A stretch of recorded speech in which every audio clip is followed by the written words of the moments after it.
माघ महिन्यातील शुक्ल पक्षात येणाऱ्या जया एकादशी दिवशी पंढरपुरात वारकऱ्यांचा मेळा भरतो।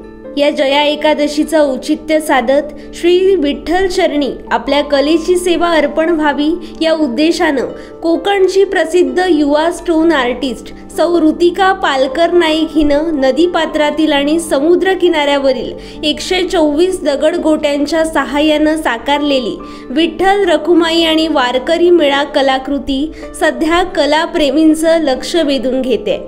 दगडांचा नैसर्गिक रंग अबाधित ठेवून व दगडांचा आकारही कायम ठेवून ही सुंदर कलाकृती साकारण्यात आली आहे। मूळची माणगाव येथील आणि विवाह पश्चात सावंतवाडी येथे स्थायिक झालेली ऋतिका पालकर नाईक ही संपूर्ण महाराष्ट्रात उभरती स्टोन आर्टिस्ट म्हणून ओळखली जाते।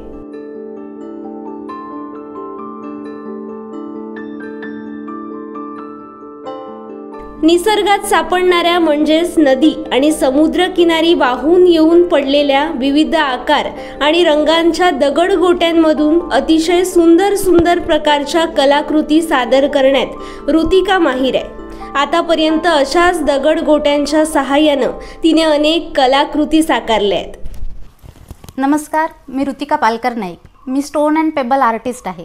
निसर्गामध्ये मिळणाऱ्या विविध दगडांचा वापर करून मी वेगवेगळ्या कलाकृती साकारते। अशाच पद्धतीने नदी आणि समुद्रकिनारी सापडणाऱ्या दगडांचा वापर करून मी ही विठ्ठल रखुमाई आणि त्यांचे वारकरी अशी कलाकृती साकारली आहे। यामध्ये 124 दगडांचा वापर करून ही कलाकृती मी पूर्ण केली आहे। याची खासियत अशी आहे की यामध्ये वापरलेले जे दगड आहेत यामध्ये कुठल्याही प्रकारचं कार्विंग केलेलं नाही किंवा त्यांना कलर केलेला नाही। त्यांचा ओरिजिनल रंग आणि शेप अबाधित ठेवूनच ही कलाकृती साकारली आहे।